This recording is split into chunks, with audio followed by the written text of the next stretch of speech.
Have you ever felt? Are you listening? Damn. সবাইকে সালাম এবং শুভেচ্ছা জানিয়ে শুরু করছি আজকের টিউটোরিয়াল। আজকের টিউটোরিয়ালটি আমি সাজিয়েছি ফেসবুক সম্পর্কিত বিভিন্ন খুঁটিনাটি তথ্য নিয়ে। আমি বিগত টিউটোরিয়ালে দেখিয়েছিলাম যে কিভাবে ফেসবুক অ্যাকাউন্টে নিরাপত্তা দিতে হয় বা ফেসবুক অ্যাকাউন্ট কী করলে কোনো সমস্যা হয় না ফেসবুক আইডিতে। তো আজকে বিগত ভিডিও টিউটোরিয়ালে আমি একটি জিনিস বারবার করে বলছিলাম ফেসবুক ইউজার নেম। আজকে আমি আপনাদের দেখাবো কীভাবে ফেসবুক ইউজার নেম ক্রিয়েট করতে হয় বা তৈরি করতে হয়। এর জন্য প্রথমেই আপনাকে আপনার ব্রাউজার থেকে আপনি এটা মোবাইল বা কম্পিউটার দুটোই করতে পারবেন। তো আমি এখানে দুটোই আপনাকে দেখিয়ে দিচ্ছি কম্পিউটারের মাধ্যমে। যদি আপনি মোবাইলে থাকেন তাহলে m.facebook.com/ ঠিকভাবে দেখে নিন। আমি লিঙ্কটি স্ক্রিনে দেখিয়ে দিচ্ছি। ইউজার নেম facebook.com/ইউজার নেম, তারপর আপনি এন্টার দিবেন বা গো দিবেন। আর যদি আপনি কম্পিউটারে থাকেন তাহলে www.facebook.com/username দিয়ে এন্টার দিবেন। যদি আপনি মোবাইলে থাকেন তাহলে আপনাকে এরকম একটি লিঙ্ক আসবে, এরকম একটি স্ক্রিন আসবে আপনার মোবাইলের স্ক্রিনে। আর যদি কম্পিউটারে থাকেন তাহলে এরকম আসবে। আপনি যদি মোবাইলে থাকেন তাহলে আপনাকে আপনার পছন্দের ইউজার নেম এখানে দিয়ে এবিলিটিতে ক্লিক করতে হবে। দেখতে হবে যে আপনি যে ইউজার নেমটা দিতে যাচ্ছেন সেটা অন্য কারো আছে কিনা। আর ইউজার নেম সাধারণত একজনকারই হয়, একটা নেম একজনকারই, কারো নেম কেউ চাইলে নিতে পারবে না। আপনি যদি যে এটা জিমেল আইডির মতো বা মোবাইল নাম্বারের মতো একটা নাম্বার বা একটা নাম শুধুমাত্র একজনই পাবে। আপনি এর জন্য আপনার নাম .1234 বা আপনার নাম আপনার জায়গার নাম বা যে কোনো কিছু দিতে পারেন, এটা কোনো সমস্যা নেই।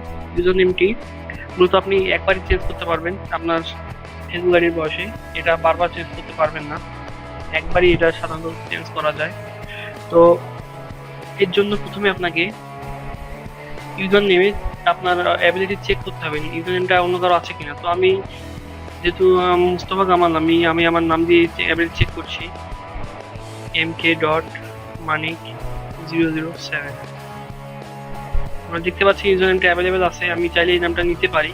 আমি যদি দেখি আরেকটা নাম দিয়ে ট্রাই করি, mk.manik নীল দিলাম না, এই নামটা অলরেডি নেওয়া হয়ে গেছে, এই নামটা নিবে না ফেসবুক আর। তো আমি আমার আগের নামটা দিচ্ছি আমি যদি দেখি mk.007 দিই, এটাও নেওয়া যাবে না, এটাও নিতে পারবেন। আপনারা দেখতে পাচ্ছেন ইউজার নেম নট অ্যাভেলেবেল, মানে এই নামটা অলরেডি কেউ ইউজ করে ফেলছে।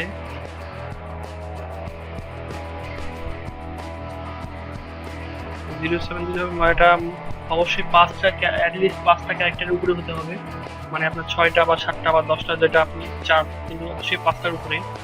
আর ইউজার নেম দেওয়ার আগে আপনার অ্যাকাউন্টে অবশ্যই মোবাইল ফোন নাম্বার ভেরিফাইড হতে হবে। ইউজার নেম দেওয়ার আগে আপনাকে অবশ্যই মোবাইল নাম্বার, যদি আপনার আইডিতে ভেরিফাই করা না থাকে আপনি অবশ্যই মোবাইল নাম্বার ভেরিফাই করে নেবেন। তো আমি mk.manik007 দিয়ে সেভ চেঞ্জে ক্লিক করলাম। লোডিং হচ্ছে, এটা সম্ভবত হয়ে গেছে। আমি যদি এখন www.facebook.com দিয়ে এন্টার দেই, এরপর আমি আমার প্রোফাইলে ক্লিক করি, তাহলে আপনারা দেখতে পাচ্ছেন এখানে facebook.com/mk.manik007। আপনার ইচ্ছা করলে কেউ যদি আপনার আইডি দেখুন আপনার আইডি খুঁজে না পায়, যে আপনার নাম দিয়ে আপনার আইডি খুঁজে পাচ্ছে না, তাহলে সেক্ষেত্রে আপনি কি করবেন? আপনি যদি ইমেল আইডি দেন তাকে, তাহলে সেই ইমেল আইডি দিয়েও আপনার নামটা খুঁজে পাবে।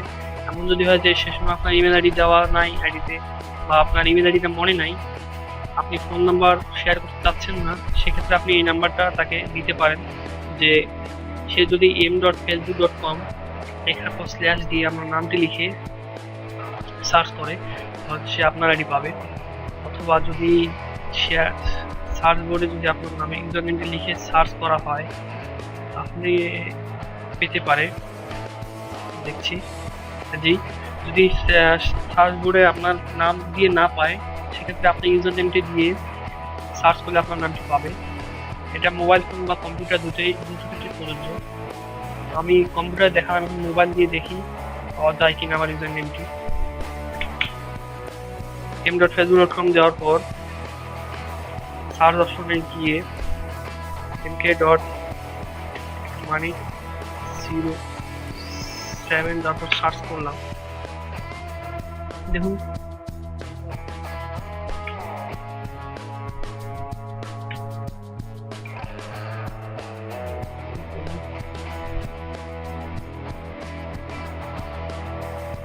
মোবাইল ফোনটি পাচ্ছে, এখানে পাচ্ছে না, হয়তো এখনো আপডেট হয়নি মোবাইল ফোনে।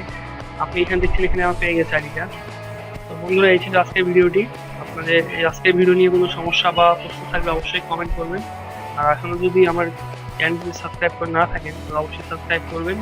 আপনার কোনো সমস্যা বা কোনো কিছু জানার থাকলে আবারও বলছি কমেন্ট করতে পারেন, নির্দ্বিধায়, কোনো সমস্যা নেই। আমি যদি সময় পাই অবশ্যই আপনার কমেন্ট উত্তর দেবো। আর আমার চ্যানেলের ভিডিওগুলো দেখতে পারেন, অবশ্যই আপনার ভালো লাগবে। ধন্যবাদ।